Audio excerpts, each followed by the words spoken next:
ওম তৎসৎ। সম্মানিত ফেসবুক বন্ধুগণ এবং সারা বিশ্বের আপামর হিন্দু জনসাধারণ, সকলকে জানাই আমার পক্ষ থেকে আন্তরিক শুভেচ্ছা এবং অভিনন্দন। সুধীবৃন্দ, আমি একজন সাধারণ হিন্দু। আমি একজন সাধারণ সনাতন ধর্ম অবলম্বী। আমি একজন বৈদিক ধর্ম অবলম্বী।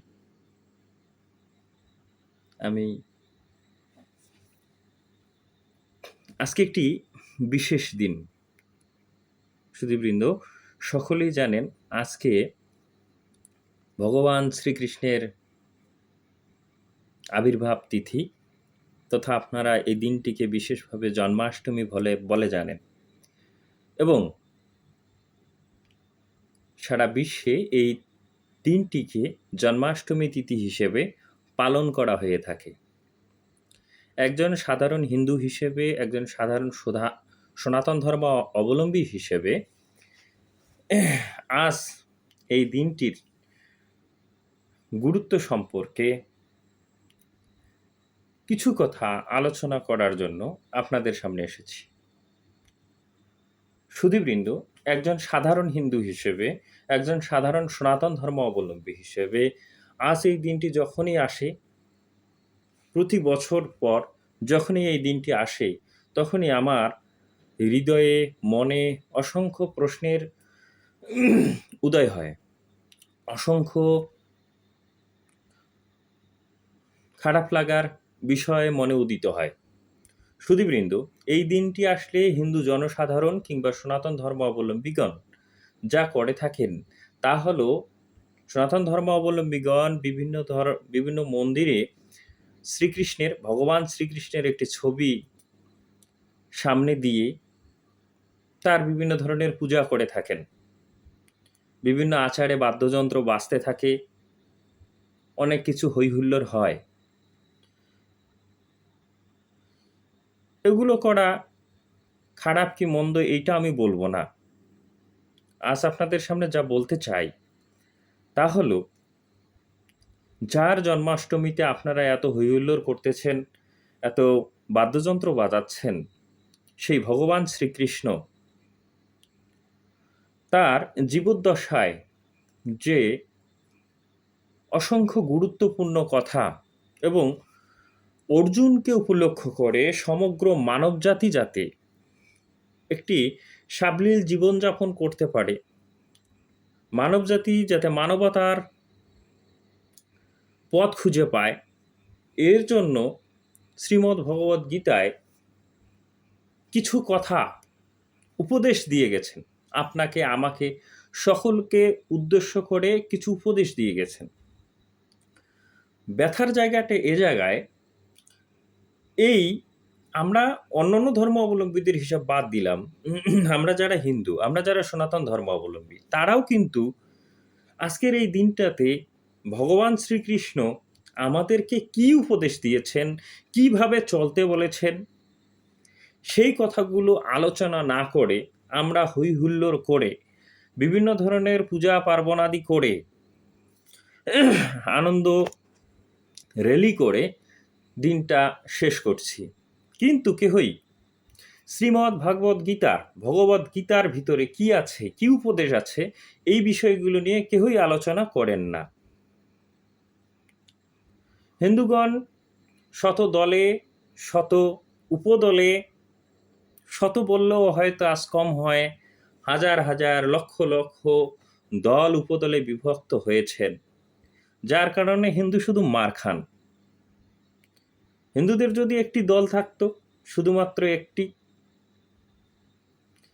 একটা যদি মোহনা থাকতো, যে মোহনায় হিন্দুরা মিশতে পারতেন, এমন যদি কোনো ব্যবস্থা থাকতো, তাহলে আজকে হয়তো হিন্দুদের কপালে এত দুর্দশা হতো না। তবে হ্যাঁ, আমি মনে করি হিন্দুদেরকে একই মোহনা বা একটি জায়গায় দাঁড় করাতে পারে হিন্দুদের বা সনাতন ধর্ম অবলম্বীদের শুধুমাত্র একটি গ্রন্থ বা উপদেশ, ভগবান শ্রীকৃষ্ণের উপদেশ শ্রীমদ্ ভগবদ্ গীতা। এই গীতার আদর্শে যদি প্রত্যেক হিন্দু চলতে পারেন, তাহলে আমি মনে করি, ব্যক্তিগতভাবে মনে করি, আমাদের মধ্যে দল, উপদল, বিভিন্ন মত এবং পথ সব আসলে এক মোহনায় মিলিত হয়ে আমরা আবারও একত্রিত হতে পারবো বলে মনে করি। একত্রিত হতে পারতেছি না কারণ ভগবান শ্রীকৃষ্ণ আমাদেরকে একভাবে চলতে বলেছেন, আমরা বিভিন্ন দল উপদলে বিভক্ত হয়ে বিভিন্নভাবে চলতেছি। আমি আজ ভগবান শ্রীকৃষ্ণের শ্রীমদ্ ভগবদ্ গীতা থেকে কিছু শ্লোক উদ্ধৃতি দিয়ে আপনাদেরকে প্রশ্ন করব, ভগবান যদি এভাবে চলতে বলেন, যারা অন্যভাবে চলতেছেন আসলে তারা ভগবান শ্রীকৃষ্ণকে কতটুকু সম্মান বা শ্রদ্ধা করেন, বা ভগবান শ্রীকৃষ্ণের প্রতি কতটুকু ভক্তি রাখেন। ভগবান শ্রীকৃষ্ণ আজ আর তার দেহ অবস্থায় নেই, তিনি আছেন তার কথায়, তিনি আছেন তার উপদেশে। যদিও হিন্দুগণ বিভিন্ন ফটোতে, বিভিন্ন মূর্তিতে, বিভিন্ন জায়গায় ভগবান শ্রীকৃষ্ণকে খোঁজেন, দুঃখজনক বিষয় সেই ভগবান শ্রীকৃষ্ণ কিন্তু তিনি এখন কোথায় আছেন সেই ঠিকানাটা, সেই জায়গাটা বলে দিয়েছেন। তিনি অষ্টাদশ অধ্যায়ে বলেছিলেন, ঈশ্বর সর্বভূতানাং হৃদ্দেশ অর্জুন তিষ্ঠতি ভ্রামায়ান সর্বভূতানি যন্ত্র রূরানি ময়া। ভগবান শ্রীকৃষ্ণ আমাদেরকে বলেছেন যে ঈশ্বর সকলের মধ্যে হৃদয়ে আত্মারূপে অবস্থান করে সকলকে মায়া দ্বারা পরিচালনা করেন। আমরা হিন্দুরা আমাদের নিজের হৃদয়ে এই ভগবান শ্রীকৃষ্ণকে না খুঁজে আমরা কিন্তু এখনো পটে, মূর্তিতে, বিভিন্ন জায়গায় ভগবান শ্রীকৃষ্ণকে খুঁজি। প্রথম প্রশ্ন, আমরা কি তাহলে ভগবান শ্রীকৃষ্ণের উপদেশ অনুযায়ী চলি? তিনি বলেছেন, আমি তোমার হৃদয়ে আছি। আর আমি যদি বিভিন্ন পটে, বিভিন্ন জায়গায় খুঁজি, সেই ভগবানের, আপনি পটে পূজা করতে পারেন, মঠে পূজা করতে পারেন, আপনি প্রতিমা তৈরি করে পূজা করতে পারেন, এটাতে তেমন আমার দ্বিধা নেই। কিন্তু সাধারণ হিন্দুগণ কি এই শ্লোকটিতে যে প্রত্যেকের হৃদয়ে ভগবান আছেন, এটা কি উপলব্ধি করতেছেন আজকাল, নাকি করতেছেন না? যদি না করে থাকেন তাহলে এরা কোন হিন্দু? ভগবান শ্রীকৃষ্ণের শ্রীমদ্ ভগবদ্ গীতার প্রত্যেকটি অধ্যায় ধরে আমি কিছু শ্লোকের উদ্ধৃতি দিতে চাই। সেই শ্লোকগুলো আপনাদের কাছে প্রশ্ন।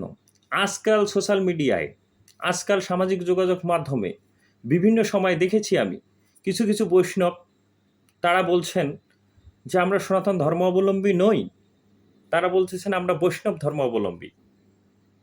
আবার দেখি কিছু কিছু লোক মাতুয়া সংঘের, যদিও হরিচাঁদ ঠাকুর সে সমস্ত কিছু বলেন নাই, তারা বলতেছেন আমরা সনাতন ধর্মাবলম্বী নই,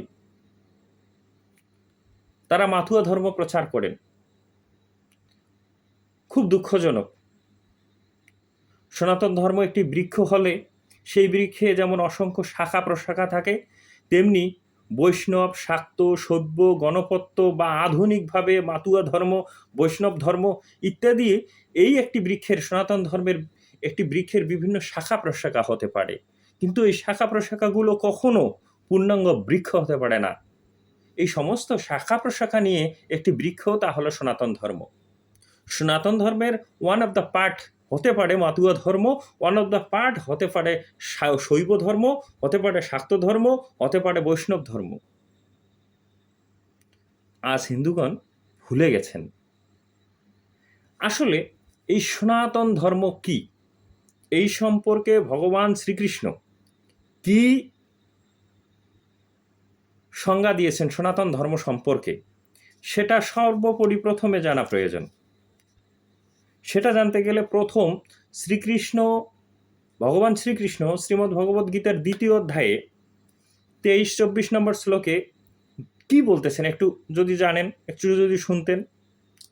ভগবান বলতেছেন, নয়নং ছিন্দন্তি শাস্ত্রাণি নয়নং দহতি পাবকঃ ন চ এনং ক্লদয়ন্তি আপো ন শোষয়তি মারুতঃ। অসেদ্য অয়ম অদাহীয় অয়ম অক্লেদ্য অশস্য এবচা নিত্য সর্বগত স্থানুর অচলয়ং সনাতনঃ। ভগবান স্পষ্টত ভগবান এইখানে 22 এবং 23-24 নম্বর শ্লোকে এখানে ভগবান বলতেছেন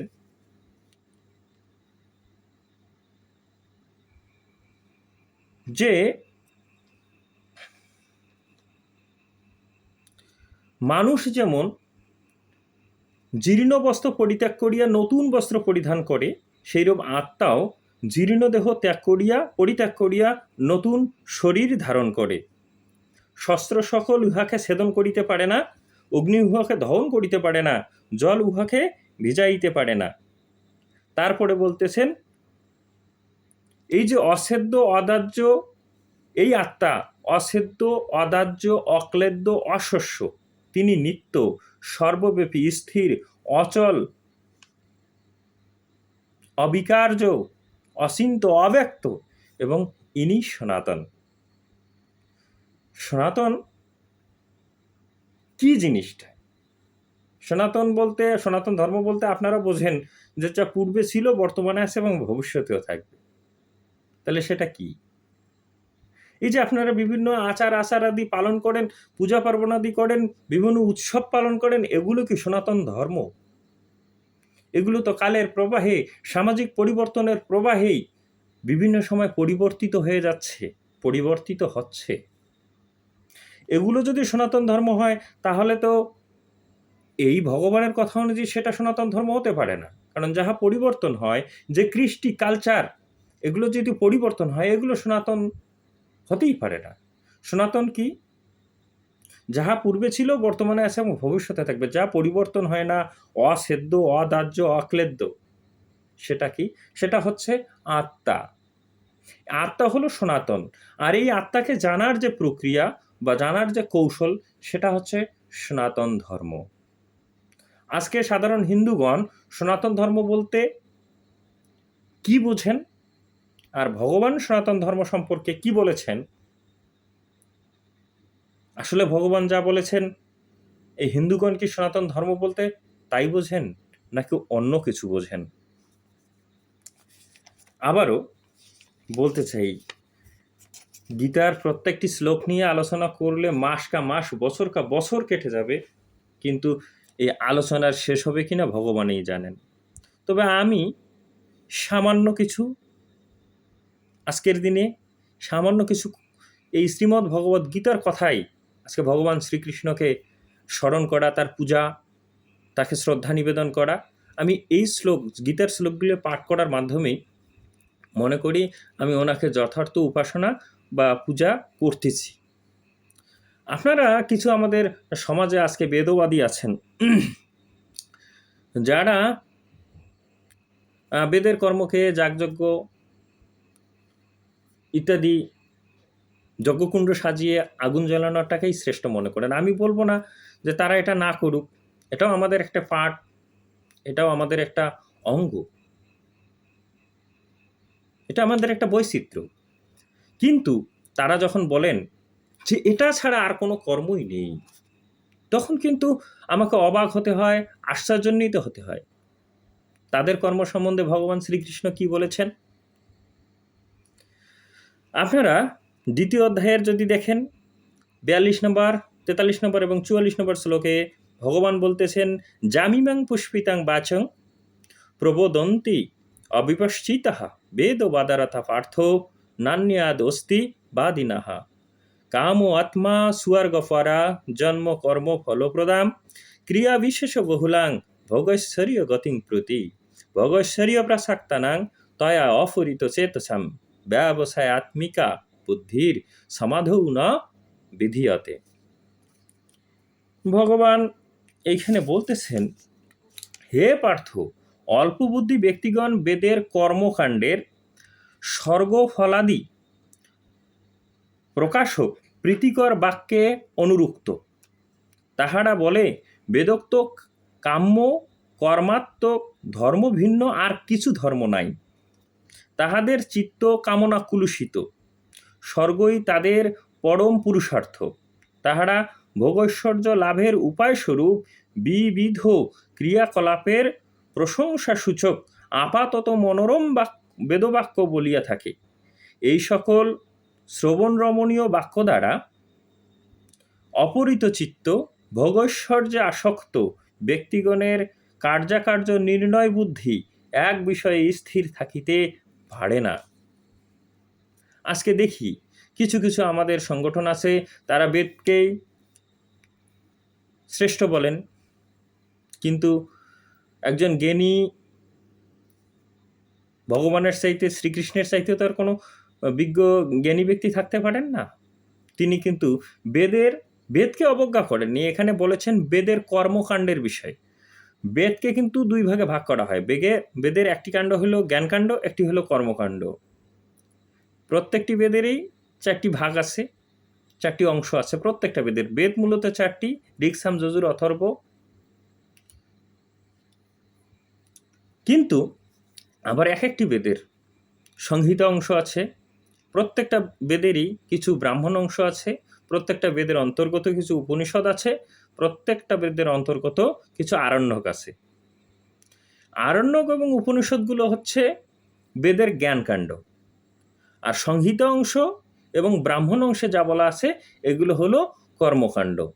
এই সংহিতা অংশ এবং কর্মকাণ্ডে যা বলা হয়েছে সেটাকেই শুধু যারা ধর্ম মনে করেন, ভগবান শ্রীকৃষ্ণ এখানে বলতেছেন তারা আসলে প্রকৃত ধর্ম বিষয়ে জ্ঞাতই নন, তারা ধর্ম কি এটা বোঝেনই না। সুধীবৃন্দ, আসলে আজকের এই দিনে যে সমস্ত হিন্দু এরকম মনে করেন তারা কেমন হিন্দু? আজকের একটি বিশেষ দিন, আজকে ভগবান শ্রীকৃষ্ণের আবির্ভাব তিথি। ভগবান কি বলেছেন, হিন্দুরা কি করতেছেন? দেখেন, একদিনেই সমস্ত গীতার সমস্ত শ্লোক ব্যাখ্যা করা সম্ভব নয়। আমি গীতার শ্লোকগুলোর ব্যাখ্যা করতেছি না, শুধু এর অর্থ পড়তেছি এবং কিছু প্রশ্ন আপনাদের সামনে থ্রো করতেছি। আপনারা এখানে যদি 3য় অধ্যায়ে যান, এখানে দেখবেন ভগবান বলতেছেন আবার, তাহলে ওখানে কর্মকাণ্ড যজ্ঞ করতে নিষেধ করতেছেন, কিন্তু আবার এইখানে বলতেছেন যজ্ঞ করতে। দেখেন কোন যজ্ঞ? এখানে বলতেছেন ভগবান 3য় অধ্যায়ে বলতেছেন 9 নম্বর শ্লোকে, যজনার্থাৎ কর্মণ অন্যত্র লোক অয়ং কর্মবন্ধনঃ তৎ অর্থং কর্মকন্তেও মুক্ত সঙ্গ সমাচার। বলা হচ্ছে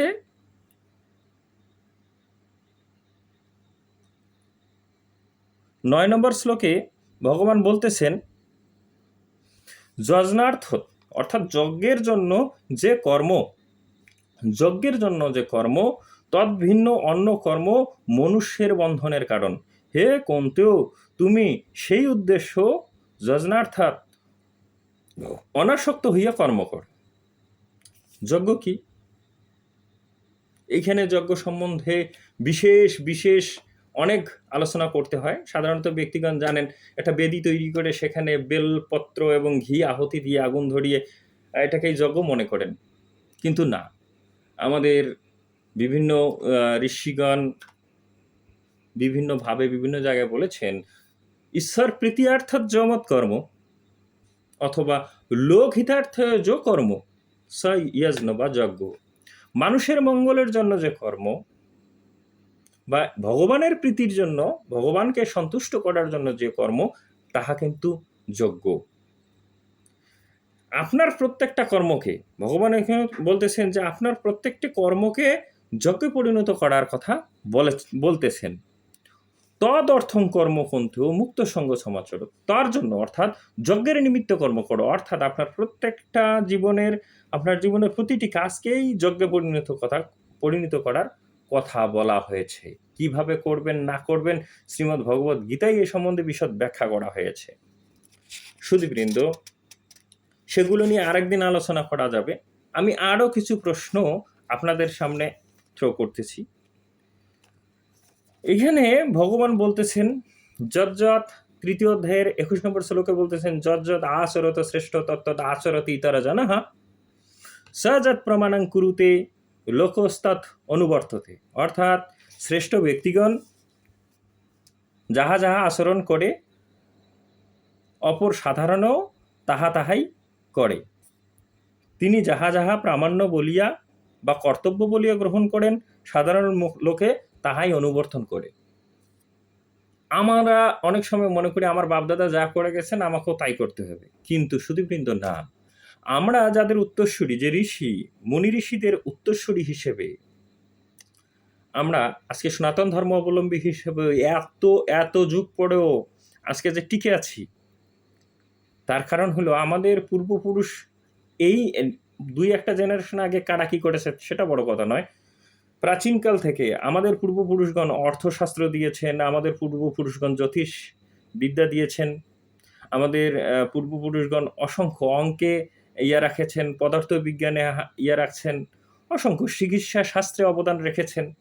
আমরা তাদের উত্তরসূরি হিসেবে আমাদেরকে কিন্তু কাজ করতে হবে। আসলে আমরা অনেকেই জানি না আমাদের পূর্বপুরুষ অর্থাৎ মুনি ঋষিগণ কত বিজ্ঞানী ছিলেন, আধুনিক বিজ্ঞানে তাদের কতটা অবদান ছিল। সনাতন ধর্ম অবলম্বী হয়েও আমরা কিন্তু তাদের অবদান সম্বন্ধে জানি না।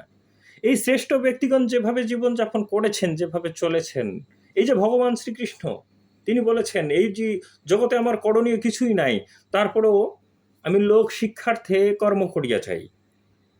তা তিনি আমাদেরকে শিক্ষার জন্য তার জীবদ্দশায় কর্ম করেছেন। তিনি কি করেছেন এবং সর্বোপরি কি করতে হবে সে বিষয়ে তিনি উপদেশ দিয়েছেন, শ্রীমদ্ ভাগবত গীতা দিয়েছেন। আমরা কি শ্রীমদ্ ভাগবত গীতা অনুযায়ী চলি কি চলি না, সেটা আপনাদের কাছে প্রশ্ন। আপনার বাবা কি করেছে সেটা বড় কথা নয়, ভগবান কি বলেছেন, শ্রীকৃষ্ণ কি বলেছেন সেটাই বড় কথা।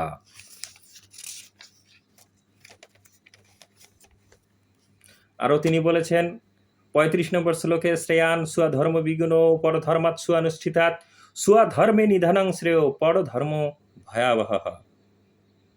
আপনারা অনেকেই জানেন শ্লোকটির বাংলা অর্থ কি। স্বধর্ম কিঞ্চিত দোষ বিশিষ্ট হইলেও উহা উত্তম রূপে অনুষ্ঠিত পরধর্ম অপেক্ষা শ্রেষ্ঠ। স্বধর্মে নিধনও কল্যাণকর, কিন্তু পরধর্ম বিপজ্জনক। এইটা শ্লোকের একটি ব্যাখ্যা দিতে গেলে বিশদ সময়ের প্রয়োজন, কিন্তু সুধীবৃন্দ এইটুকু জেনে রাখুন, আজকে দর্শন রমণীয়, শ্রবণ রমণীয়, এইগুলো হচ্ছে ইন্দ্রিয়ের ধর্ম।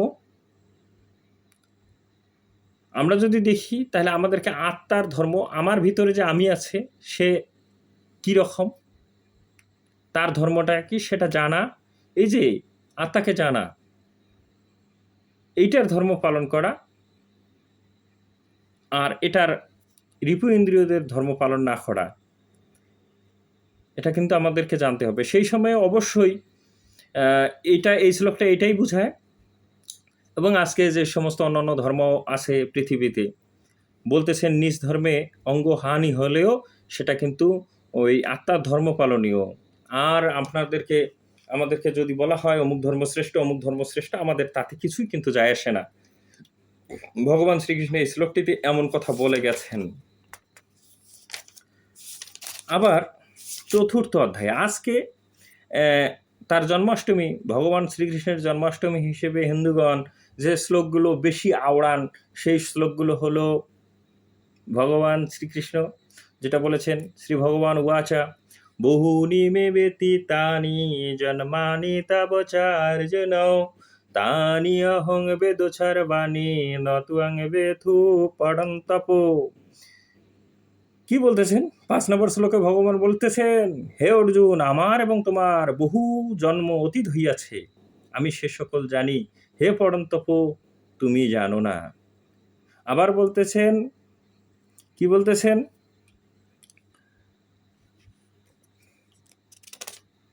এইখানে এই শ্লোকগুলো প্রায় অনেক ছোট বাচ্চা থেকেই এখন একটি মুখস্থের একটা ব্যাপার আসছে আজকের দিনে। এই শ্লোকগুলোতে বলতেছে, যেমন আছে, অনেকে আমার ভুলও ধরতে পারেন, আমি বলতেছি, যদা যদা হি ধর্মস্য গ্লানির্ভবতি ভারত অভ্যুত্থানম ধর্মস্য তদাত্মানং সৃজাম্যহম পরিত্রাণায় সাধুনাং বিনাশায় চ দুষ্কৃতম ধর্ম সংস্থাপনার্থায় সম্ভাবামি যুগে যুগে। অনেকে বলবেন যুগে যুগে কেন বললেন, যদা যদা কেন বললেন? সুধীবৃন্দ, আপনাদের জ্ঞাতার্থে বলে রাখি, সংস্কৃত উচ্চারণের কিছু কিছু পণ্ডিত মনে করেন অন্তস্থ জ যেখানেই থাকুক না কেন তা ইয়স্যতে হবে। তার জন্য কেহ কেউ উচ্চারণ করেন ইয়দা ইয়দা হি ধর্মস্য গ্লানির্ভবতি ভারত অভ্যুত্থানমধর্মস্য তদাত্মানং সৃজাম্যহম পরিত্রাণায় সাধূনাং বিনাশায় চ দুষ্কৃতম ধর্ম সংস্থাপনার্থায় সম্ভাবামি যোগে যোগে। কিন্তু কিছু কিছু পণ্ডিত মনে করেন অন্তস্থ জ পদ আরম্ভে যদি থাকে তাহলে অন্তস্থ জয় জয় উচ্চতে, কিন্তু পদের মাঝখানে এবং পদান্তে যদি থাকেন তাহলে ই অচ্ছতে, ই অ উচ্চতে। তো এবং সেই রীতিটাকে বহন করে আমি অন্তস্থ জ পদের মাঝখানে এবং শেষে থাকলে ই অ উচ্চতে, তাই আমি ই অ বলতেছি এবং শুরুতে থাকলে যদা যদাহি বলতেছি। ঘটনা হইল যে যে সময়ে ধর্মের গ্লানি হয় সেই সেই সময়ে আমি নিজেকে সৃষ্টি করি। কোন কোন সময়ে অবতার আসেন? যে যে সময়ে ধর্মের গ্লানি হয়, অধর্মের প্রাদুর্ভাব হয় এবং কি হয়? গ্লানি হয়। সেই সেই সময়ে তিনি কি করেন? নিজেকে সৃজন করিয়া থাকেন। আর কি করেন? সাধুদিগের পরিত্রাণ করেন, দুষ্কৃতিকারীদেরকে দমন করেন, আর কি করেন? ধর্মের পুনঃসংস্থাপন করেন। আজকে তো অবতারের শেষ নেই, অবতার আর অবতার। আকাশের তারা গোনা যায়, হিন্দু ধর্মে কিন্তু অবতার গোনা যায় না। আকাশের তারা গোনা যায়, হিন্দু ধর্মের ভগবান গোনা যায় না, ভগবান গুণে শেষ করা যায় না। দেখেন, এখানে অবতারের কিন্তু ৩টি কাজ। কি করবেন? পরিত্রাণায় সাধুনাং, সাধুদিগের পরিত্রাণ করবেন, বিনাশায় চ দুষ্কৃতম, দুষ্কৃতিকারীদের দমন করবেন এবং ধর্মের পুনঃসংস্থাপন করবেন।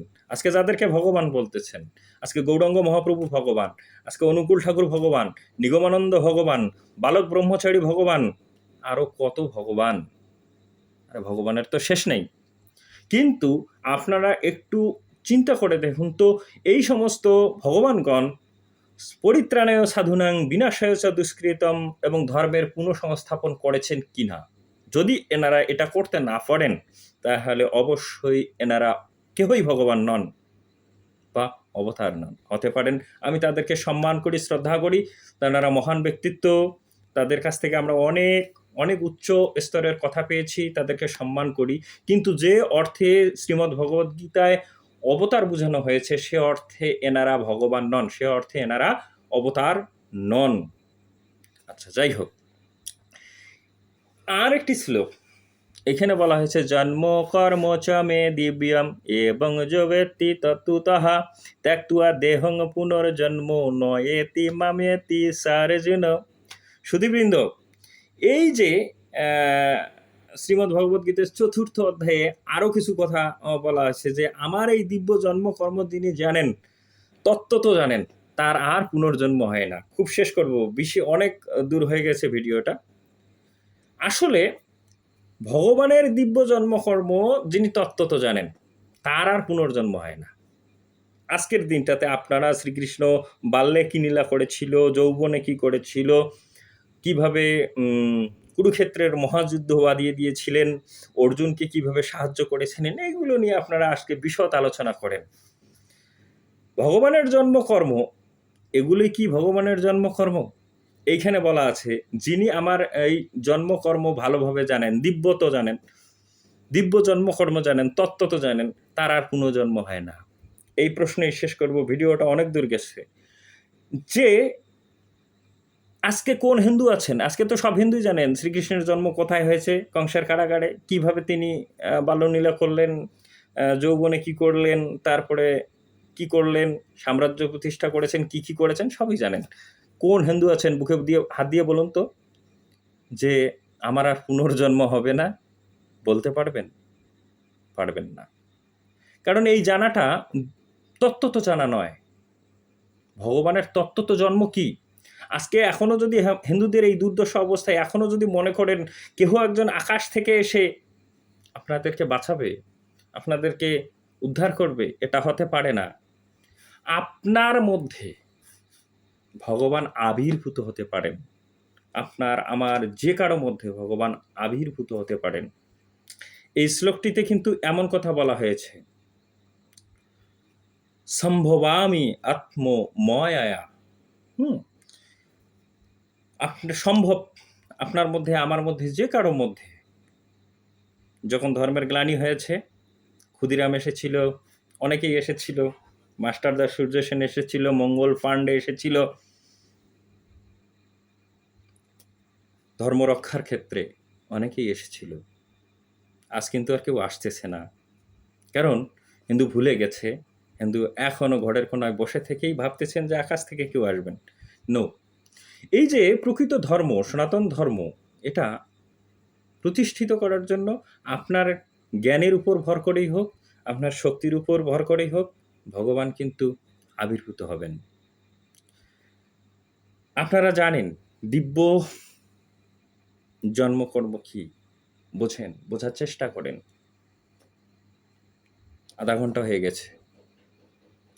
আজ এ পর্যন্ত যদি আপনারা মনে করেন এই আলোচনাগুলো চালিয়ে যাওয়া দরকার, আমি গীতা সামনে রেখে শ্লোক টু শ্লোক আমার মতো করে আলোচনা করার চেষ্টা করব। আপনার যদি এই আলোচনা যথোপযুক্ত মনে না হয়, আপনি প্রশ্ন করতে পারেন। আমার সঙ্গে অনলাইনে সকল হিন্দুদেরকে আহ্বান জানাবো। আমরা পরস্পরের মধ্যে আসেন আলোচনা করি। আলোচনার মাধ্যমে গীতার জ্ঞানটাকে সর্বত্র ছড়িয়ে দিই। প্রয়োজন বোধে আপনারা হয়তো বলবেন তর্ক বিতর্ক করা ঠিক না। প্রয়োজন বোধে হ্যাঁ, যৌক্তিক তর্ক বিতর্ক করি। যুক্তির যেখানে মুক্তি নেই, যুক্তি যেখানে সীমাবদ্ধতা থাকে, যেখানে তর্ক বিতর্ক হতে পারে না, সেখানে কোনো সত্য আবিষ্কৃত হতে পারে না। তর্ক বিতর্ক হবে একটি নির্দিষ্ট গণ্ডিতে। আসলে আমাদের এত ধারা, এত পথমত সৃষ্টি হয়েছে শুধুমাত্র আমরা নিজেদের মধ্যে শাস্ত্র পড়া এবং শাস্ত্র পড়া থেকে দূরে থেকে আলোচনা না করার কারণে। আমি আহ্বান জানাবো সমস্ত যুব হিন্দুদের, আসেন আমরা পরস্পরের মাধ্যমে আলোচনা করি, শ্লোক টু শ্লোক, পাই টু পাই যুক্তি দেওয়ার চেষ্টা করি। তাহলে হয়তো আমরা নতুন কিছু আবিষ্কার করতে পারবো এই গীতা থেকেই। সেই শুভকামনায় আজকে এখানে শেষ করছি। অনেকগুলো শ্লোক এখনও আছে, অনেক অধ্যায় আছে, পরবর্তীতে আসবো, আলোচনা করব। সেই শুভকামনায় আপনাদের লাইক, কমেন্ট এবং শেয়ারের আশায় আজ এ পর্যন্ত। ওম শান্তি।